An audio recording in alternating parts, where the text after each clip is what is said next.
Moinsen, liebe Freunde der Chormusik, herzlich willkommen in Alwins Chor- und Komponistenküche. Heute geht es, wie könnte es anders sein, mal wieder um Avid Sibelius, und zwar um das Thema Noteneingabe. Wie kann ich mit der Maus oder mit dem MIDI-Keyboard Noten in Sibelius eingeben? So wie ich es mache, will ich euch das heute mal zeigen, und wir reden nicht lange drum herum und steigen gleich ein. Viel Spaß damit! Noten eingeben in Sibelius. Die einfachste Möglichkeit wäre hier über das Keypad und mit der Maus die Noten einzugeben. Vielleicht eine halbe Note und eine ganze Note. Hier im Keypad habt ihr auch verschiedene Fenster, die kann man hier oben aufrufen. Ja, zunächst mal ist das erste Fenster für uns relevant. Und wenn ich einen Notenwert ausgewählt habe, seht ihr ja hier am Mauszeiger, dann habe ich die Note quasi am Mauszeiger kleben. Will ich wieder den Mauszeiger normal haben, muss ich hier oben draufklicken und dann habe ich wieder die Spitze des Mauszeigers zum Anfassen. Bräuchte ich jetzt hier eine zweite Stimme in der Sopranstimme, könnte ich hier unten Stimmen auswählen. Nehmen wir mal die zweite Stimme und dann machen wir jetzt hier mal eine zweite Stimme drunter.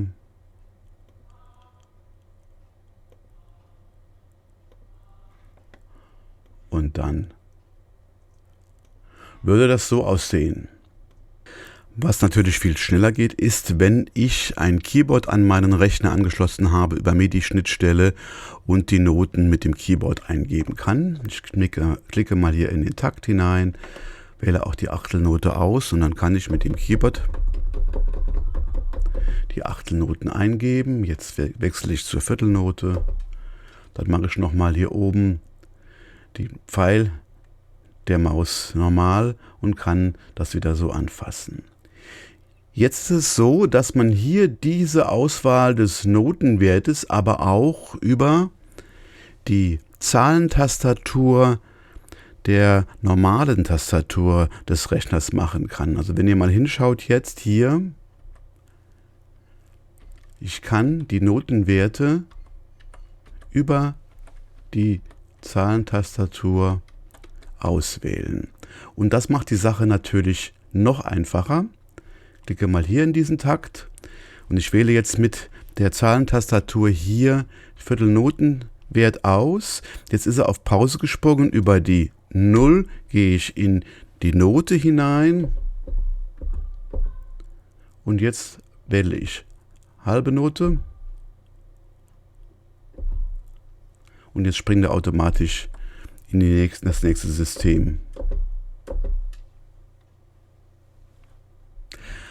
Wenn man auf diese Art und Weise dann auch eine zweite Stimme eingeben will, würde ich hier zum Beispiel die Viertelnote auswählen, zweite Stimme, einmal hier reinklicken und dann einfach mit der Tastatur weiterspielen und dann würden alle folgenden Noten in der zweiten Stimme erfasst. Eine andere Möglichkeit, die zweite Stimme einzugeben, wäre gleich, wenn es möglich ist, erste und zweite Stimme gleichzeitig einzuspielen. Ich schalte hier nochmal auf erste Stimme, gehe in den ersten Takt, wähle Viertelnote aus, habe gleich zwei Stimmen eingespielt und nehme mir jetzt hier oben die Maus und wähle mit gedrückter Steuerungstaste die unterste Note aus und sage, du wirst jetzt hier zweite Stimme, klick auf zweite Stimme und dann ist es die zweite Stimme.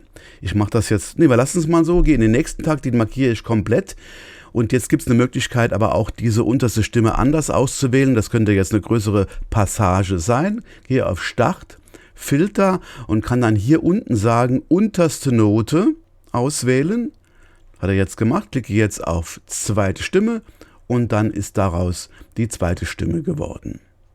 Also normales Kopieren und Einfügen ist kein Problem. Ich kann diesen Takt jetzt auch hier kopieren, hier rein, Steuerung V und habe dann quasi den Takt, die zwei Takte verdoppelt. Aber was wäre jetzt, wenn ich diese Stimme hier oben als zweite Stimme einfügen wollen würde? Die Noten sind ja noch in der Zwischenablage. Unter Start einfügen gibt es die Option in Stimme einfügen und hier in diesem aufgehenden Fenster kann ich sagen, kopieren von Stimme 1, einfügen in Stimme 2, okay?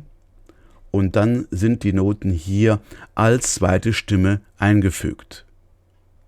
Eine weitere Möglichkeit, Stimmen einzugeben oder eine Art und Weise, die ich auch schon mal gerne benutze, je nachdem, bei einfachen vierstimmigen Sätzen, ist folgendes.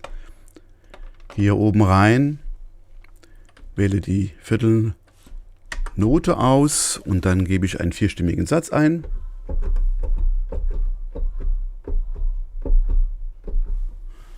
Machen wir eine ganze Note noch hin. So, jetzt habe ich hier den vierstimmigen Satz. Jetzt könnte ich natürlich hier auch schon den Text runterlegen, das Ganze dann kopieren und hier in die anderen Stimmen einfügen. Der Text wäre dann ja auch schon dran. Und jetzt könnte ich natürlich auch wie eben schon über den Filter sagen, Start, Filter, könnte ich die unterste Note entfernen. Das könnte ich hier dann zweimal machen. Machen wir das mal gerade. So, jetzt noch einmal. Jetzt sehen wir, es gab da natürlich jetzt, wenn eine Stimme gedoppelt ist, dann würden Töne schon mal verloren gehen. Die kann man aber schnell nochmal eingeben. Eine andere Art und Weise wäre folgende.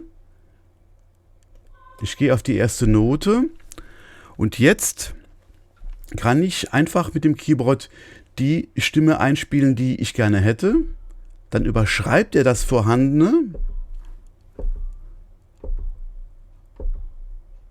Und jetzt wechselt ja der Notenwert und dann kann ich mit der Pfeiltaste der Tastatur, seht ihr, kann ich ja die Einzelnoten anwählen, einfach in diese Note hier hineinspringen, dann übernimmt er diesen Notenwert und so könnte ich jetzt hier das gleiche auch im Tenor machen.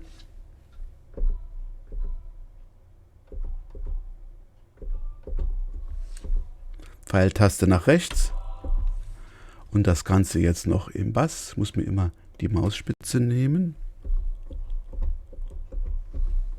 Pfeiltaste nach rechts.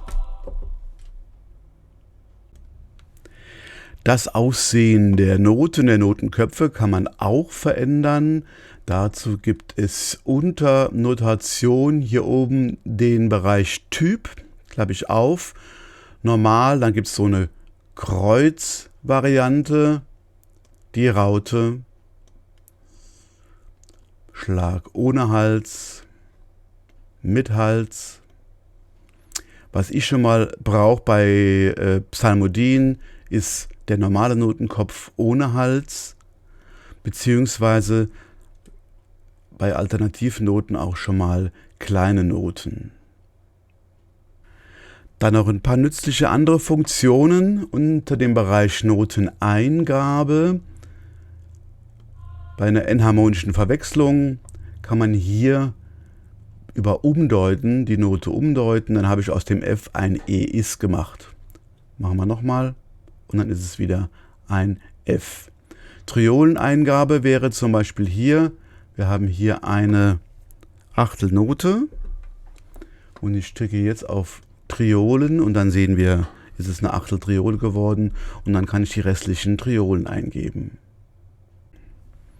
Eine weitere Funktion, die auch schon mal ganz nützlich ist, wenn man eine Note markiert, kann man diese mit der Pfeiltaste nach oben und nach unten in der Tonhöhe verändern. Pfeiltasten nach rechts und links dienen zur Auswahl der jeweils nächsten Note davor oder dahinter. Dann auch zum Abschluss nochmal der nützliche Hinweis auf die Filter. Unter Start Filter hatten wir eben ja schon mal einmal die unterste Note ausgewählt. Hier gibt es einen Bereich Noten auswählen in Akkorden zum Entfernen. Also die kann man dann quasi mit der Entferntaste löschen.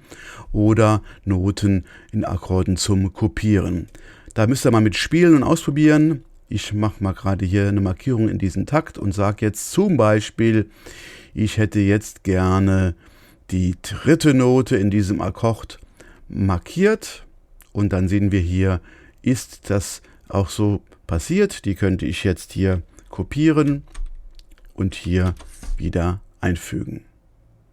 Und ganz zum Schluss noch die Funktion transponieren. Ganz klar, ich kann sagen hier, ich wähle nur einen Bereich aus, transponieren, kann das in die nächste Tonart oder hier nach Intervallen transponieren, sagen wir mal eine große Sekunde aufwärts, okay, und dann ist das Ganze nach oben transponiert. Ich mache das nochmal rückgängig oder Steuerung A, die gesamte Partitur transponieren um ein Intervall aufwärts. Die Sekunde lassen wir und hier sagen wir auch, die Option lassen wir drin, Tonart transponieren, dann wird auch hier die gesamte Tonart von C-Dur nach D-Dur transponiert. So, das war's. Ich hoffe, da war ein bisschen was für euch dabei. Wenn ihr Fragen habt, gerne in den Kommentaren loslassen oder wie immer, ihr wisst das ja, vielleicht habt ihr ja einen Tipp noch für mich. Und ihr könnt gerne meinen Kanal abonnieren und ich freue mich natürlich, wenn ihr das Video liked. Ich freue mich aufs nächste Video. Bis bald. Alles Gute, euer Alvin Michael Schronen. Ciao.